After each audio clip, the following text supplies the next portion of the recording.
All right, Mike, we have a spicy topic potentially. Well, potentially spicy. I don't know. Debateful. I don't know if that's a word. It probably is not. It reminds me of the Beneful commercials for the dog food. Anyway, my brain works in mysterious ways. But the whole point is of this episode, it's weird. It's not about dog food. Well, actually, it's not weird. This is something that's actually affecting a lot of people. Let's get back on topic here. On social media, I'm going to cut down to brass tacks. Let's get serious.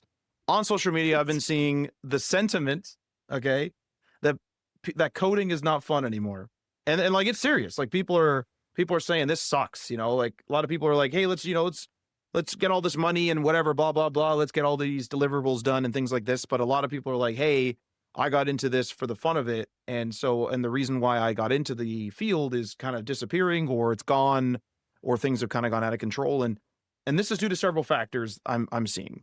So this is a range, but sometimes people will have a specific issue with their job, maybe a bad boss or a bad policy has come down or the administrative team sucks or something like that. However, there's also more long-term things like, are we going to be replaced by AI? And then there's a million and one issues in between, of course. There's a lot of issues coming in here. And I mean, coding generally attracts people due to three things. And I've limited it to three because I'm not going to talk for an hour, but these are the three kind of main ones. I'm sure there's others. One of them is money, because generally there's pretty high salaries. Difficulty, and that sounds weird, but it's because people like to problem solve. Some people love to solve a good puzzle. And the third one is need, meaning the actual industry's need, because we've seen tech explode and accelerate for well over a decade at this point, and new tech always needs to be made and maintained. And realistically speaking, we still kind of have these three things, although there's some cracks in it. And so in 2025, what makes coding not fun anymore? So if this episode sounds interesting to you and you want to support the show, you can go and check us out on that Patreon, leave a review or rating on your podcast app, join us in our Discord server, or share this with your friends. And if you want to learn how to code, you can do so and net yourself up to 20% off a Scrimba Pro plan. And you can do that with our link, scrimba.com/links/HTML, all the things. That link will also be in the show notes and episode description. Full details about that 20% off will be in the show notes on htmlallthethings.com. And remember that we are also powered by Code Rabbit. They give you the power of AI code reviews to help cut your code review time in half.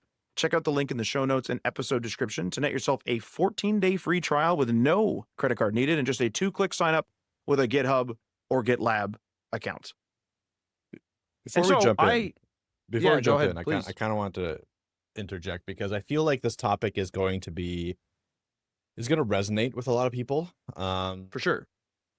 Because like the team that I'm working with right now, we've had this conversation before, like several times already this year, and we're feeling it. Like this coding is becoming in some ways less fun. And we're going to talk about it in the episode deeply, obviously, like we have a bunch of topics down here, but I do want to preface this with saying that like, I really do think that this comes down to AI and how we use AI and how we like have put it into our pipelines or our workflows without any thought on like how it's going to affect our abilities, how it's going to affect the code down the line, how it affects us, right? Like we're just doing it because it's a tool. Like we've been on the podcast saying a million times, yeah, like, all these, models, all these IDEs, they're tools, and they are. But the reality is they're changing the way we code dramatically. Like it's not like, hey, this is a new framework with a couple of slightly different syntax. No, I'm saying like they are like the way I coded 2 years ago to the way I code now is it's not even relatively comparable. Like those skills don't really apply anymore. Like the knowledge applies, but the skills don't. You know what I mean? So the day-to-day doesn't. Exactly. So I do want to preface it like at least in my own head, that's where my head's at. And like I found ways, and I'll talk about them throughout the episode, of getting the fun back a little bit. Right. But it requires you to think a little bit differently. Well, I'll kind of just bring up something right now, and it's I don't disagree with you. However, I don't fully agree with you, because I think there's something that's one zoom out more that's a little more sinister actually. And so I want to be clear that like in many jobs you're 100% correct, but I think in many jobs I'm 100% correct. Of course I think I'm 100% correct. But one of the things I'm noticing just in general, not a specific company comes to mind, but just as a general vibe is like, okay, let's take like a tool that has come out in general, like for development. I've installed for tons of clients in our early days, I've installed a ton of Owl Carousel. Okay. For an example, that's not AI. That's like a carousel slider app, whatever. I don't even know if it's still supported. This was years and years and years ago. The thing is many people's websites were like so simple back then. And even now, if they're just like a business card website that, you would just throw together a slider and the slider would be, 40 to 70% of the website's content. Is that ideal for Google? No. Is it ideal for no, but this is what they ordered. This is what they wanted. This is what they decided on. This is what happens, right? And we've experienced this tons of times. I'm sure many other people have, and I've seen websites that are like this. However, when I installed, Owl Carousel, it was pretty well supported, was pretty accessible for the time and things like that. But I didn't think about the future of Owl Carousel, moving past maybe like a couple of patches or a couple of years. And so I think the main problem with AI, yeah, there is sort of like that futuristic, oh my God, are we going to be replaced? How is this going to change? Like you're saying, how is this going to like long term change our code? Because we're just throwing AI in there. Well, I was just throwing Owl Carousel in there. I was throwing Owl Carousel in there and I was using it. And even though it's a simple website, I understand, I would have to do a major surgery to those websites. Like I said, up to 70% of the content ripped out of that website and then redone on a different slider or a different page structure if the client ordered like now in 2025, if they ordered a complete renovation of some sort. Owl Carousel is no longer applicable. Let's just say, I don't even know the status of Owl Carousel, but that, like, I mean, that is also kind of the point. I think the zoom out thing I said is actually how the administration is dealing with AI. The administration sees like a throughput number. Like they equate things to metrics. And what they're seeing is, hey, let's make more money per minute. Let's make more money per hour, per day. Let's get more productivity. Productivity is money. And so they're seeing AI as this rapid fire tool to get more out of people or to get more out of the lack of people. And because AI is so new and because there's so many questions, now you have a conflict, right? Where there'll be some bosses that are like, use it sparingly. Some that are like, lay that person off and we'll just have, instead of 2 developers, we'll have 1 plus an AI working with that 1 person. We have other people that are like, the heck with all developers and I'll vibe code everything together. And so to me, it's like Mike is correct in some of those teams, but I actually think that a lot of the structural issues come from that one zoom out where it's no longer the dev team, it's the administrative team, even the tech leads, whoever's making the calls, right? And I mean, I can see that. I mean, I don't disagree with the idea that AI may really make us a lot more productive. It's possible. And I'm saying I don't disagree with it because I just don't know. And I don't think anyone knows. And so it is a really, really big question. But I do think that there is a problem with that zoomed out level, that administrative level, in that people are making rash decisions. And we see this all the time. We see people complete a project, like a whole team of devs, complete a project, and then it's like, great, thanks, boys. All right, you're laid off. We've seen that before AI was ever around, right? Businesses make rash decisions, but now we're making rash decisions with massive unknowns. Before, complete a project, you get laid off, sucks, but sometimes it's par for the course. You go get a new job and that's it. Now it's like, well, what am I entering into? Am I entering into, am I the only dev and I got to vibe code, myself to these deadlines and then and barely make it, and there's a lot of questions. And this is going to be very, very like employer dependent, of course. I think that's the cusp of the issue that you kind of nailed, is that what are we going into? I think what employers are seeing now and why you have that perception, Matt, is that the developer has less leverage. 5 years ago, the developer had all the leverage. Sure. You saw what happened during the COVID lockdowns, where all the developers were all of a sudden like treated like royalty, and you were essentially like you could do whatever the heck you want. Like there's a bunch of memes online about like people asking for ridiculous things as part of their compensation, and like, oh, I'm only going to work once a day or something, like 1 day a week and stuff like that. Like I mean, those are exaggerated, but regardless, like developers had more leverage 3 or 4 years ago. Today, they have a lot less leverage based on the job market, based on AI, based on the economy in general. So, of course, companies are seeing that and doing something with it, like to benefit their bottom line. That again, we had episodes like an episode recently, a web news recently, where we talked about capitalism. That's capitalism, baby. Like that's that's just how it is. And yeah, in these times, like I think that does affect coding not being fun. I think you're 100% right, because you have more pressure, you have more, external factors leading to the fact that this is like, this is a job and you have to treat it like a job and you have to make sure to get everything done as quickly as possible.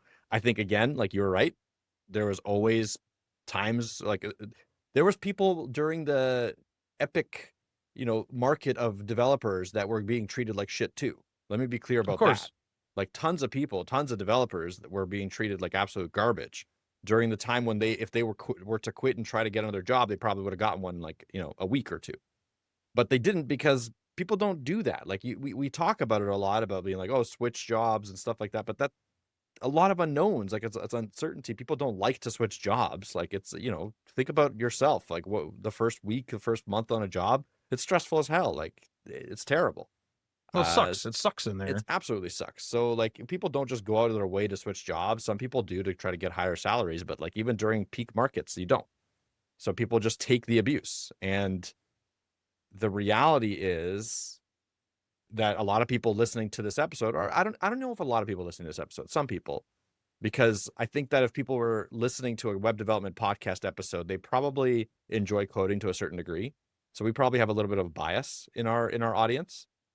But overall, like a lot of developers, if I'm talking generally, I'm sure a lot of them don't think coding is fun and never really thought coding was that fun, right? Well, I mean, it's funny you mentioned that because I have a friend who's like always been into coding in school. He went to university. He's into coding now. He's like been a part of like he became a, I don't know if he's a director or whatever, but he's like climbed the corporate ladder to an extent. The company he was at was like this small little like indie hacker place. It's now like a big agency that got acquired by some other thing. And there's all this, corporate politics and yada yada. And he's been in there for I think off and on a couple of times, but he's gone back to this place 2, 3 times, and the greater part of his 10 to 12-year career has been with this place.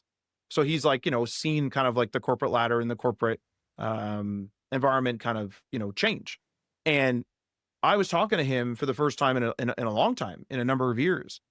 And I was telling him how like coding for other people sometimes kind of sucks and coding for yourself is pretty good. Sometimes, you're like making your own project or what have you. And he was like, he looked at me literally dumbfounded. He's like, "What are you talking about?" And I was like, "What?" Like, like if you're making your own project or whatever. He's like, "Oh, I never really thought about that." Like that guy, he's probably not listening to this, and he's in it to he didn't tell me exactly, but he's in it to make a buck, or he's in it to support his family, or he's in it to he doesn't mind it and he's able to just do it, or he's just good at it, or he thinks it's easy or whatever. But he's not in it for this sort of like, hey, I want to have fun coding. And the very fact, like, I'm not going to name his business, but the business he's working at radically changed. It went from like a client agency to just working as a one under like they're just now a dev team. It's literally the same team and they're just a dev team working in another business now. That's a radical change. And it's just it just sort of shrugs it off. Now he's that kind of guy where he'll kind of shrug things off pretty zen, if you will. So I mean it makes sense. But I'm gonna like talk right now, like, or just like touch on a couple of things that a lot of people think make coding fun. But there's gonna be people that are listening to this right now, or people that maybe if you're listening and you know exactly who I'm talking about, right? You have a friend that's exactly like that, or they're just sort of like, I'm here to, you know, code stuff up and then I like leave. I don't care kind of thing. Other like outside of it. Now, that's not to say he's lazy. Like he was working 80-hour weeks for a long time and things like that. Like he was doing that. He was doing the grind, whatever. but And it's not to he say he wasn't doesn't like the code. He might like to right. code. He just doesn't like. I think those are also differentiators. Like you can like to code at work and then not want to code at home. Like that's perfectly fine. You know what I mean? Like Yeah. early on in your career, you might need to have that balance of like doing a little bit of a side hustle just to gate your skills up or something like that. But like later on in your career, like, you know, you could like your job and then go home and like your life at home without opening a ID. That's great. So I do think that there is like that like it's not necessarily that he doesn't like to code. It's just doesn't coding isn't his hobby. Coding isn't his hobby, and like there's also like a certain amount of like almost entrepreneurship in a way to, or even just like an idea generator person where like you might just like to solve the puzzles, you don't want to come up with the puzzles, Yeah.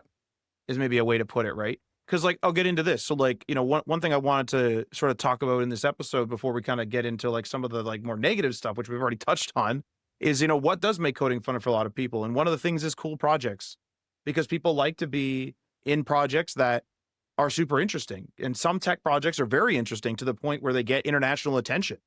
Like things like Facebook and, you know, eBay and things. These are largely web apps. Obviously, there's more to them now, but these are not, you know, international acclaim brands everyone knows, largely web apps. Especially Facebook is virtually just a web app, especially on the surface, right?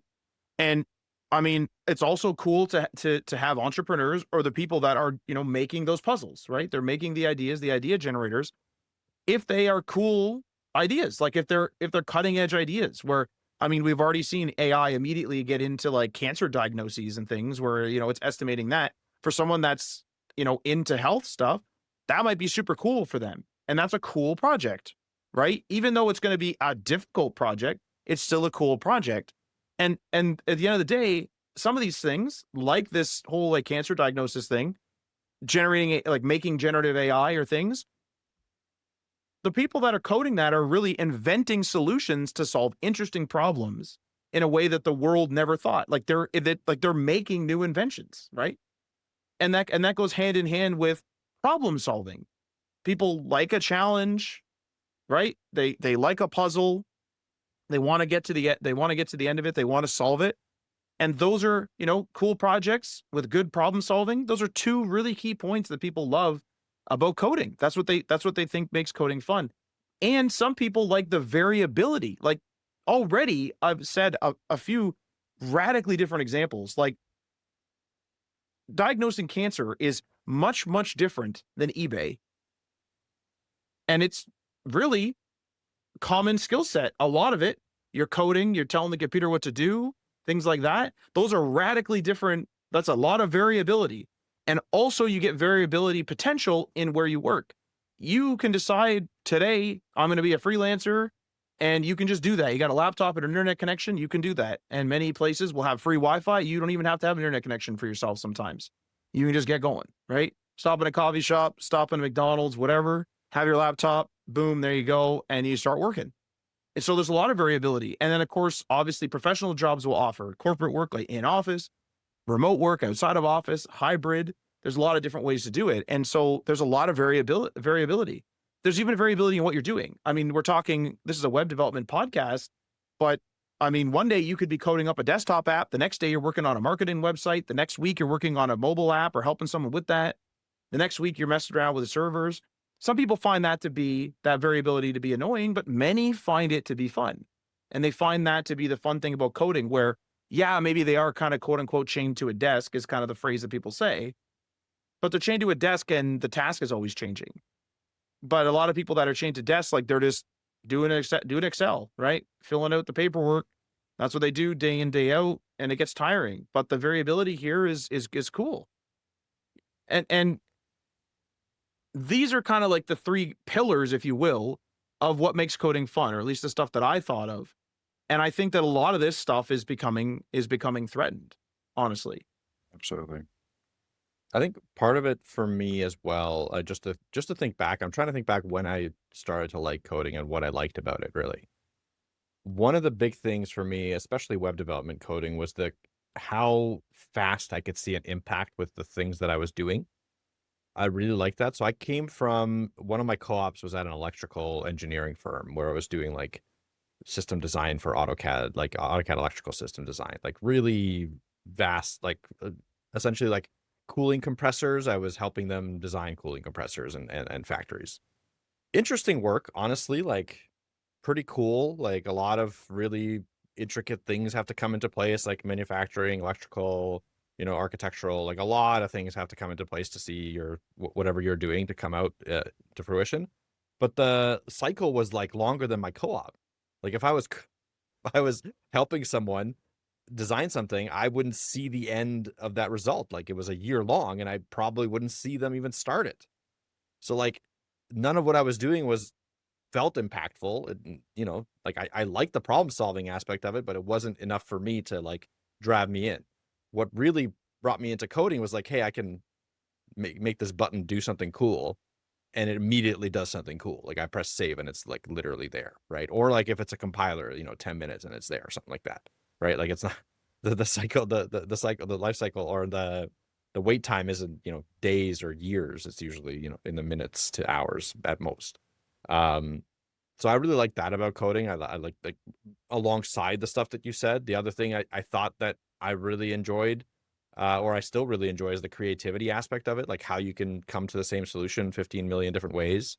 And, you can find a really cool way to get there, or you can find a really dumb way to get there. And I kind of equate it to like, I'm not a very artistic person. Like I can't draw. I'm not really good at music, but this provides me with a potential creative outlet, being able to solve problems in neat, interesting ways. And it's not even about like the actual creativity of the design. Like I was never a design person either. Like I'm not a really UI guy. I'm more focused on the functionality. But just being able to like use the different tools and put them together in the right way and write some function that does something that another function did in 15 lines in one line and stuff like that. So I like those things about coding. I think like the thing that sucks is that two of my points about what sucks about coding and what's not fun is actually like counter to what you're saying. And you're right. Like coding is or was kind of considered an art in a way, Yeah. right? I think I read part of like the fundamentals of JavaScript. I certainly didn't read it all, but and there's like a part in there. I remember this was years and years ago, so like this is far from a quote. But it was something like, there's like a certain sort of art or sort of like way of expression, I guess you could even say, for like how people are solving issues. And of course, there's going to be some things that are, insecure things, and that you're going to have to you kind of do things correctly. However, like it's almost like how like someone might paint the same picture, but one is watercolor and one is like pastel and one's this and one's that, all these different styles. And I think now we have an issue because we kind of have like a ramp with AI where AI is just pumping things out really quickly, right? And efficiently. And it's taking out the problem solving to some extent. Like we aren't coming to the problem solving conclusion. AI is kind of the person that the quote unquote person that we bounce the idea off of, and then it like comes back at us with a solution. And it's hard not to just use the solution, especially if it works. Like we don't get the the sort of satisfaction, if you will, of going through the problem. Like imagine just something as I mean simple as a complex form, if you will, where there's a lot of different things that can happen in a form. I mean, just recently we did a golf tournament where there was like, this is like a huge tournament. It's like a banquet, huge thing. And I was given like the paper brochure, and it was like convert it to a digital form.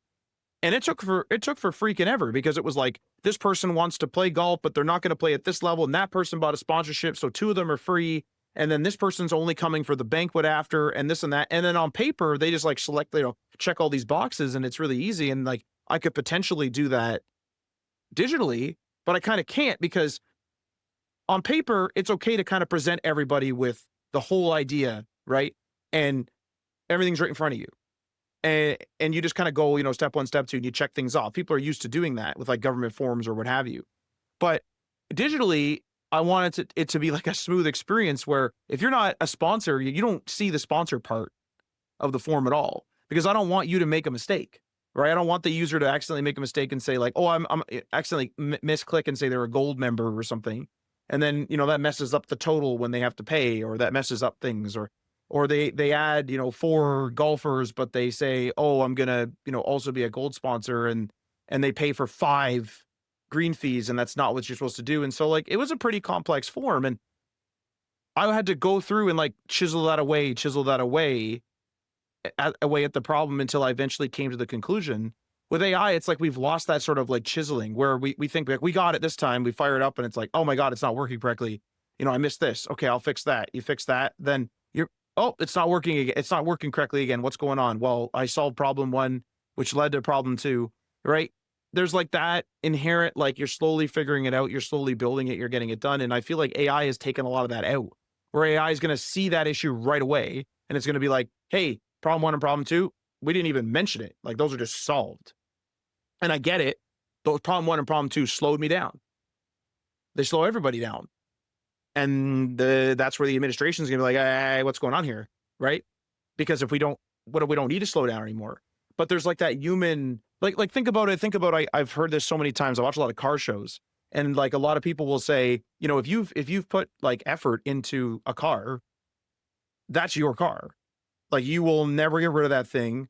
You always want it to run well, and even when it isn't, you take responsibility and you want to fix it. Now that obviously doesn't apply to everybody, but that does apply to a lot of people in that industry, right? Where it's like they keep their old cars, even if they're they're not collector worthy, like they're not like $2 million worth or whatever, $100,000. They're a $4,000 car, but they're keeping it because they put the time, they put the money, and that's their car. Like that is their car. And they put the sort of handiwork in to get that done. And I feel like that's part of the art, right? Whereas like I think that's lost. And it leads right into another point I wanted to make, which is, and this applies to like a lot of places, or a lot of industries, I should say, and a lot of workplaces for that matter, is elitism. Like honestly, like elitism is present in so many fields. But think about this, right? It's like I'm going through and I'm struggling to make that form, right? Struggling to make that form. And then I finally get there and I get it and it's good. That version 1's not going to be perfect, and no one is going to be perfect. But elitism will have people in the office be seriously mad, if you haven't gotten it done in a certain amount of time, if you haven't put in a certain amount of work, if it's not as efficient as like physically possible, like it's working, but oh, you could have did that better, or things like that.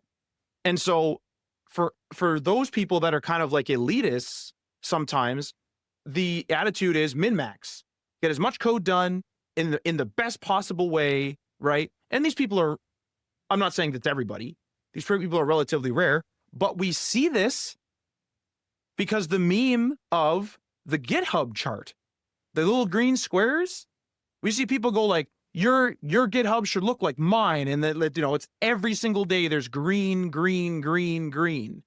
And there's like the meme of that one GitHub square chart where the one person like just has never ever pushed any changes, any code during the weekends. And then there's talk, like there's serious debate over this person's not a real coder. That person's, clearly they're just calling it in and things like that. Whether that's like joking or not, there are people that are going to be elitist like that. 100%. Yeah, yeah, there are going to be, but like you really hope to not have that on your team because that's going to make life bad for everyone. And a good manager would potentially mitigate that. Like, some people, like Unless they are the manager. It's possible. Yeah. I mean, again, everyone can have a situation where they get into a bad team and it's just a bad time. Right. Like, and that's part of it. Like, I think it's ruining coding, but like I don't know if it's ruining code en masse.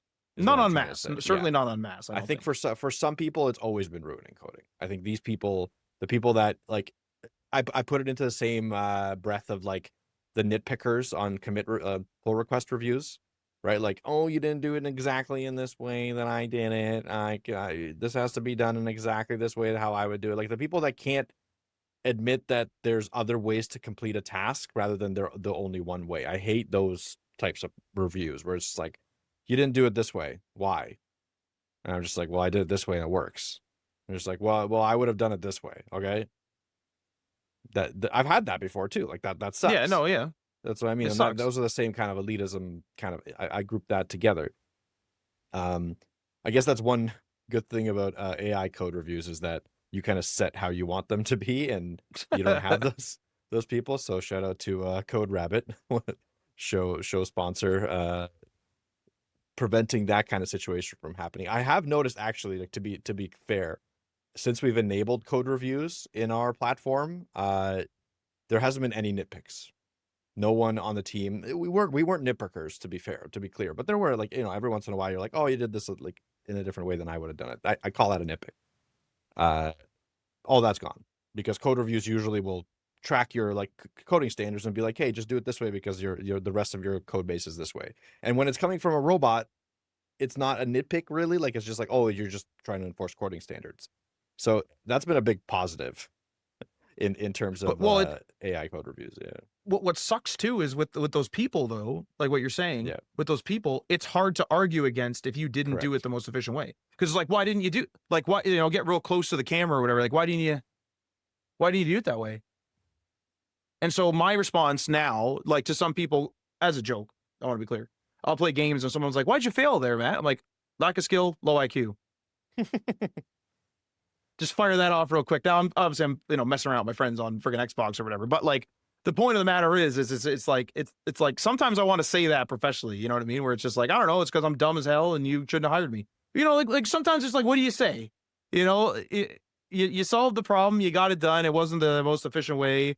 There were deadlines, there was this and that, and it's like, but again, like even now, I'm kind of scrambling. It's like, why didn't I do it perfect? Why wouldn't you do it perfect? Fair question. 100%. Maybe next time I'll learn my lesson. I don't know. Yeah. But it's like it's such a demeaning human thing, and it leads into another thing that I think is like kind of like messing with coding, which is the amount of code that we're supposed to produce. Yeah. Like, and we mentioned this on another episode. It might have been a web news. I don't remember. Coding kind of feels like it's becoming factory work ish. I'll explain that. So factory workers, and I was one, have repetitive tasks that last for long shifts. They typically have continental shift rotations, like a day shift and then a night shift. You're on like 1 week days, 1 week nights, 1 week days, 1 week nights, right? And you're producing product on a continual basis in a virtually never ending production line, sometimes never ending unless there's a breakdown. So you're not really like, you are producing things like you're producing these auto parts, you're producing this food. Like I worked in a bakery, an industrial bakery. And so it was like nonstop muffins, nonstop bagels, nonstop Danish, whatever. And it's like, yeah, sure, I'm a part of this production and I'm producing these like nice looking Danishes, but I'm not really like a part of that, artisan experience of like cooking, baking that in my own home. This is like I'm seeing literally like a million muffins fly by in a day, and it's just sort of like, okay, and whether I'm here or not, a million muffins are gonna get produced. And like that many muffins. Like I'm actually not messing around. Like it's that many muffins. Like the oven was bigger than most houses.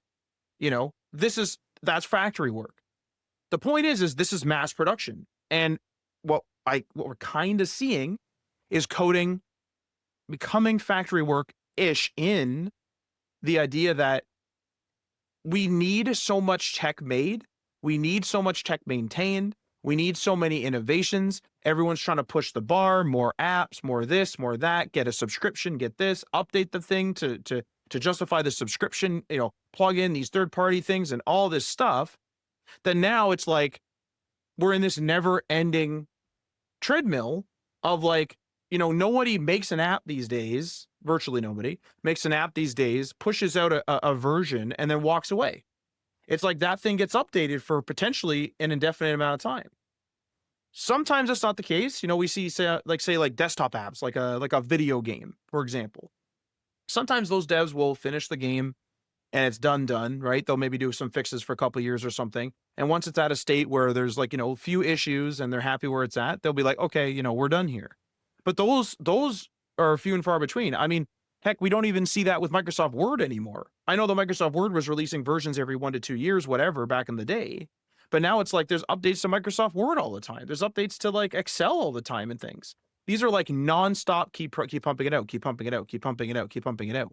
And I think that is going to weigh on people too, because it's like, here's the thing. If you're one of those teams that work forever in a project and it's like you finally release it, there might be like a bit of a lull where you're no longer like in the crunch or whatever, but you might just get laid off. And if you're in one of those continual quote unquote factory coding jobs, I mean, you don't ever have that lull. You don't ever have that sort of like, holy crap, we finally finished this.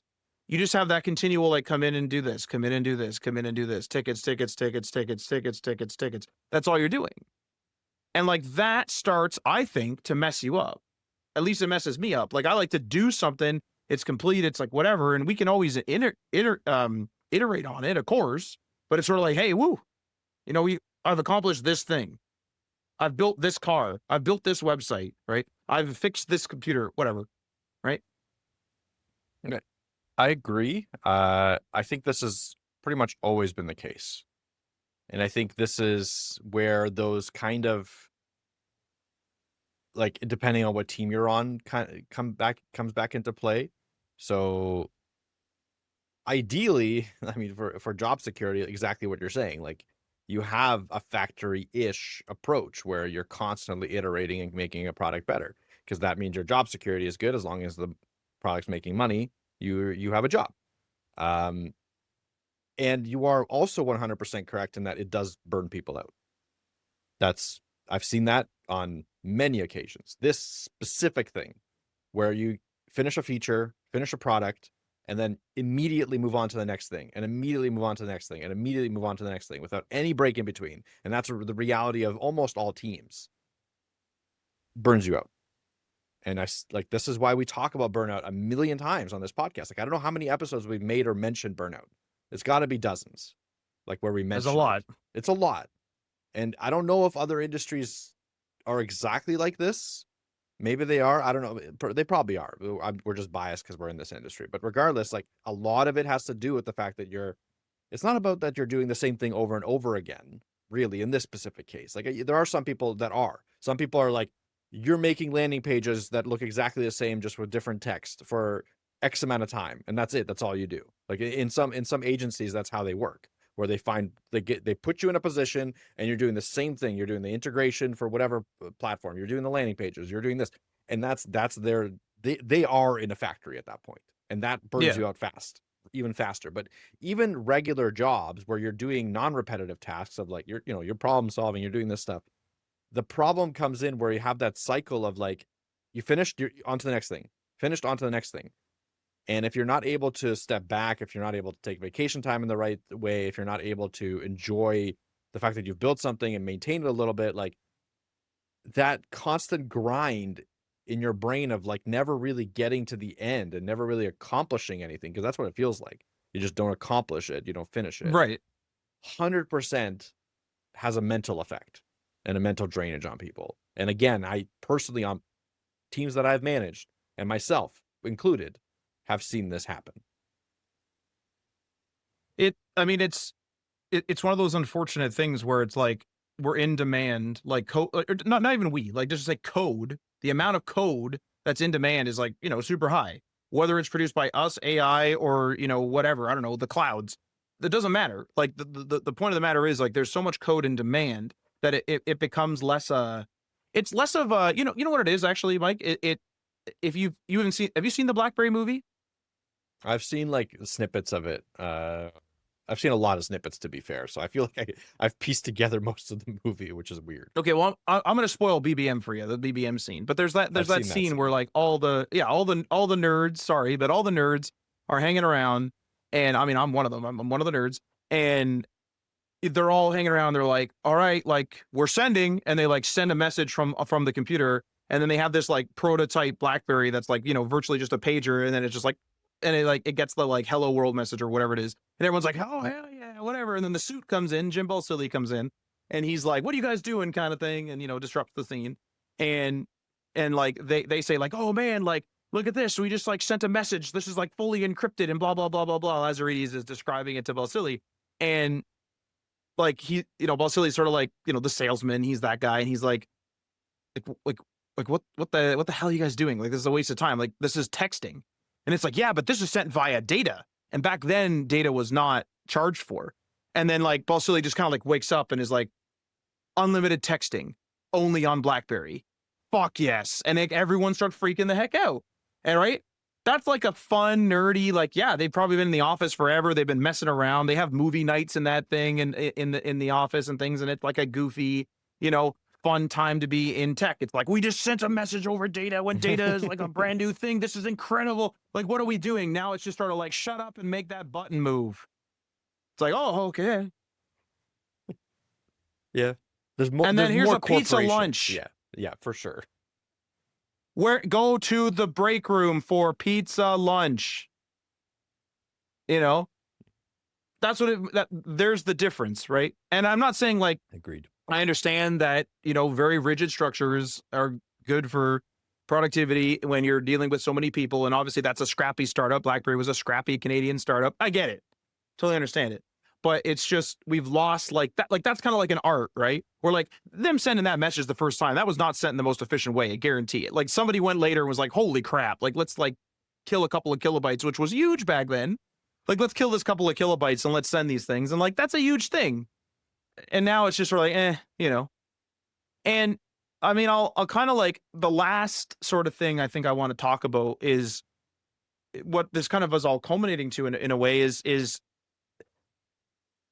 startups do that whole like move fast and break things. And I'm very critical of this. I understand it's need. I understand that it's purpose. I understand that it needs to happen and it's a necessary evil. However, they do this in order to get products out the door, and they want to get money in the bank quickly, of course, get the product out the door, get the investors there, get the money in the, however they're making money, whether they're selling it to customers, trying to convince investors, whatever it is, move fast, break things, get the money. Come on, let's go.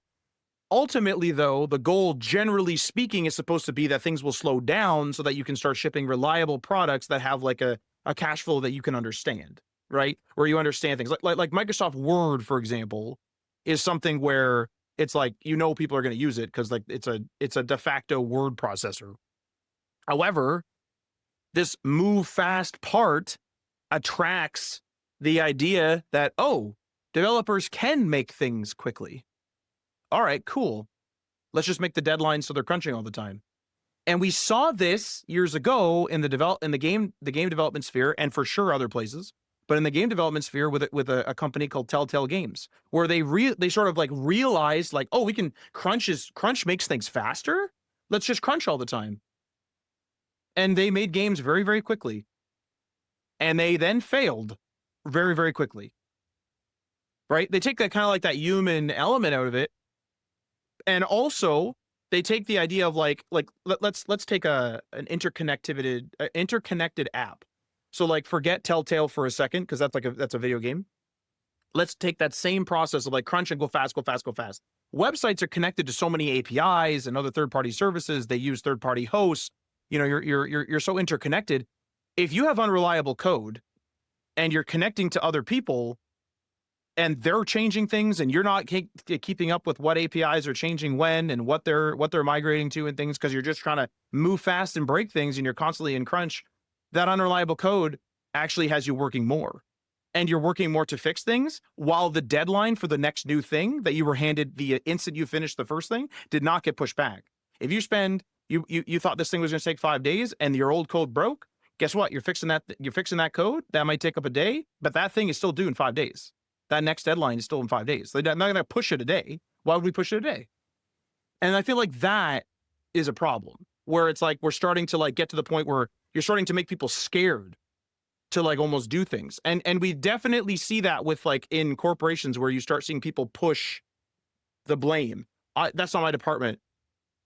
That's not my department. And some people are just lazy. Totally understand that. But other people are definitely like, we don't got the time. Get that out of here. We don't got the time. We don't got the budget. We don't got the manpower. Let's get these people out of here. Get that task out of here. Yeah, this one's tough. The Telltale Games ones, especially, like in gaming, the gaming industry is especially bad for a lot of these things. Like, I think every negative thing that we've talked about is probably amplified in the gaming industry for whatever reason.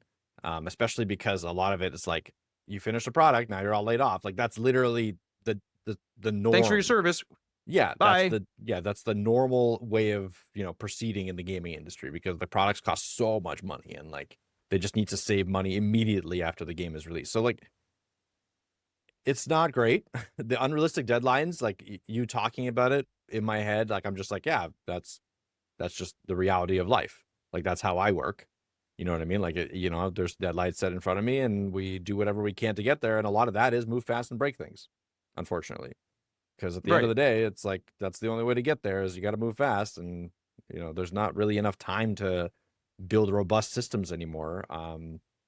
I think part of it is like, again, to go back to the AI part of things is that we're leveraging AI in certain ways. We're not leveraging AI in other ways. And like that makes it even worse for the breaking things part, where we don't have full context of our code bases a lot of times, right? Yep. Like you have half your team, or like no, the whole team leveraging AI to build certain features, and all of a sudden you lose the scope.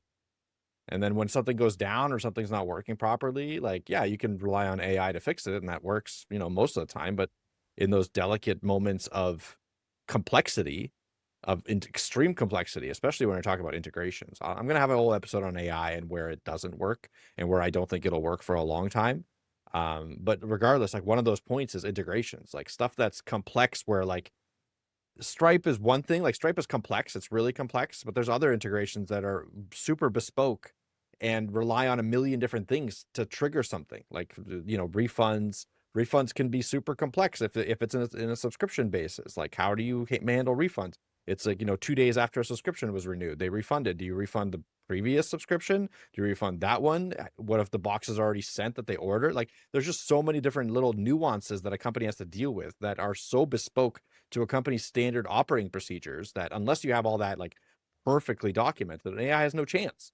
So it's going to introduce tons of bugs in those systems, right? Like it's just going to introduce random things that you could never even think of that trigger random events in random order of when people purchase something or when people don't. Like there's a lot that really makes this hard now, like unreliable code, like it's just, and yeah, that to me does ruin the fun of a lot of things, because now you're just battling against multiple systems, not just like, oh, the context of this thing, but you're battling against the AI that created it. I had one developer come to me and they're refactoring something that AI just wrote from someone else, and they're like, there's like 300 lines written for 15 lines of code. For 15, like I just refactored this to 15 lines of code, and Yeah. it Yeah. does the exact same thing and even better. But the 300 lines, like they work and it's fine and it's documented, but like I can't, like, what are we doing here? And I'm like, you're right. Like I don't know what we're doing. Like why is that coming through, and why is that being written? Like it's not good. But how Like much that's thought time would go into making the absolutely, 15 lines? That's not enough. The time is what we it's care not about. enough. Yeah. Put the 300 in. Yeah, and there is some pressure on that side too, where like there's like like product pressure, management pressure, where they're like, well, why are we not just putting AI to this?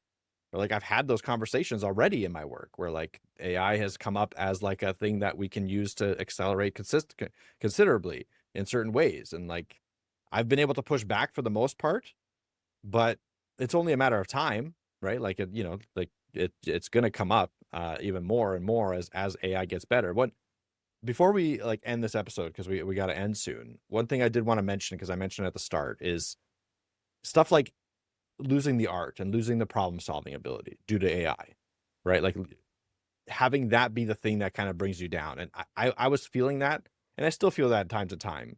Something that's helped is learning how to leverage the AI to write better code.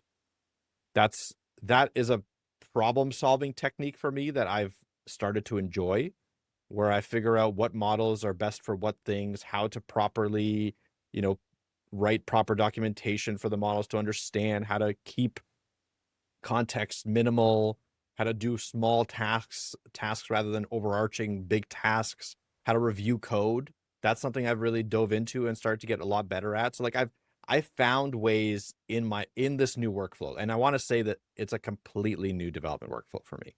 I am not doing not 80% of what I was doing a couple years ago.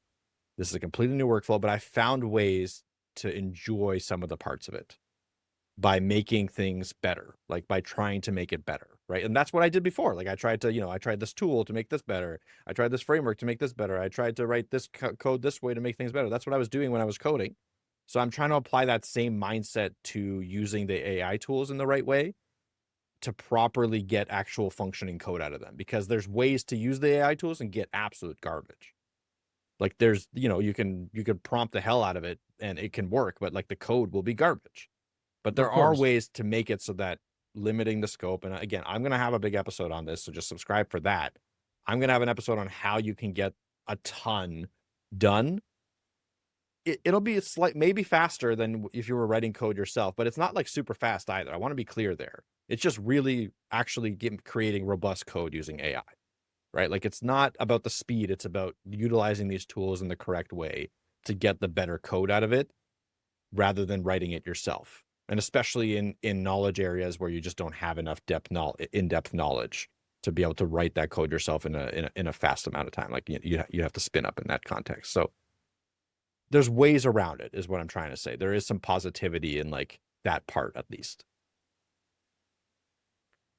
Yeah, like I think there's always going to be like a way to like, be positive, and there's going to be ways to avoid all this stuff. Like, or like not everything, but there's going to be ways to avoid a lot of the stuff that we've talked about today. Obviously today we're focusing, on why coding isn't fun for a lot of people.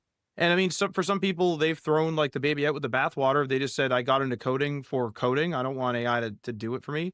And they've like stopped doing that. And, whether that works for them and their bosses, or, whatever the heck it is they're building, I mean, that's great. Obviously there's like, there's so many different nuances when it comes to code. I mean, there's people that are, that have been for years and are continuing to just use jQuery, on some legacy code base. We have people that are, there's people that know that stuff, right? I mean, even in the gaming industry, we got people that are on old game engines that just know that, right? And that's that's something that isn't in the zeitgeist at all.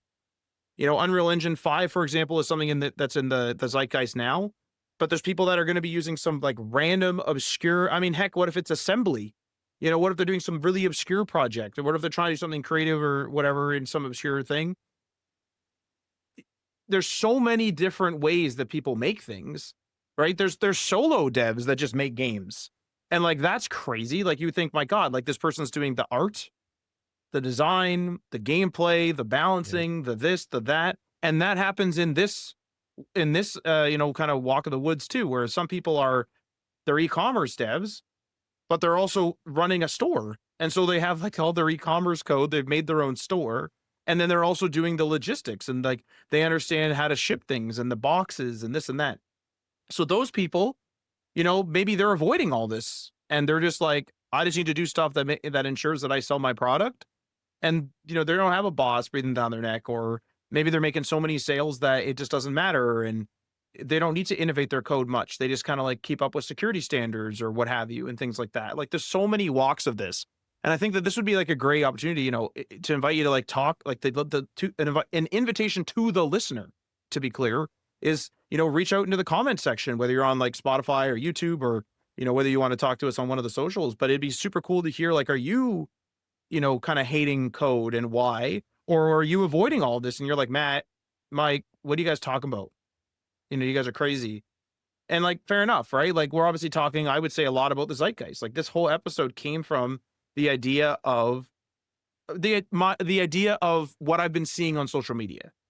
So obviously these people are kind of making like a call for help, or like a cry out, or like a protest where they're again tossing AI out or whatever.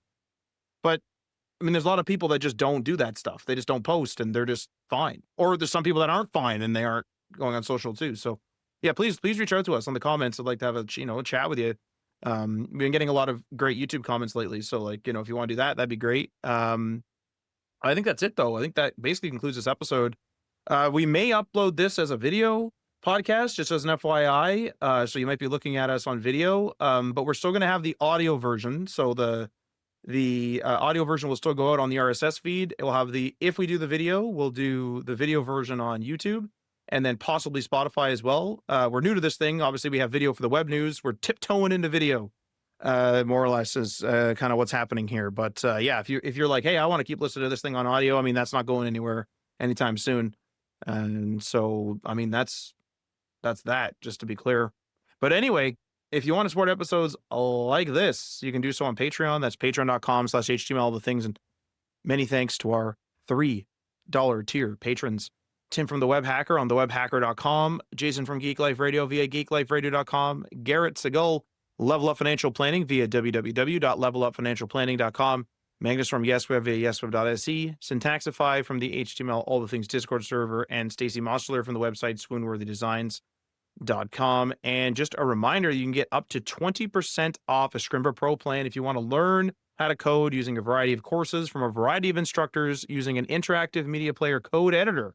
You can play with the code live while you're actually doing the lesson. You can do that, again, and potentially save up to 20% off via our link, scrimba.com/links/HTML, all the things. And that link will just be in the show notes or in the show description. If you just want to click it, go and check that out. And full details will be in the show notes on htmlallthethings.com. And remember that we're powered by CodeRabbit. They give you the power of AI code reviews to help cut your code review time in half. Check out the link in the show notes and episode description to net yourself a 14-day free trial with no credit card needed and just a 2-click sign up with a GitHub or GitLab account. And last but not least, we'd like to give a shout out to Michael Araka, a contributing author on htmlallthethings.com. Michael is the author of Self-Taught, the X Generation blog at selftaughttxg.com. Feel free to leave a comment or a review in the platform that you are listening to this on. And this outro will sign us off. If there is an outro in the video version, who knows? But bye. Bye.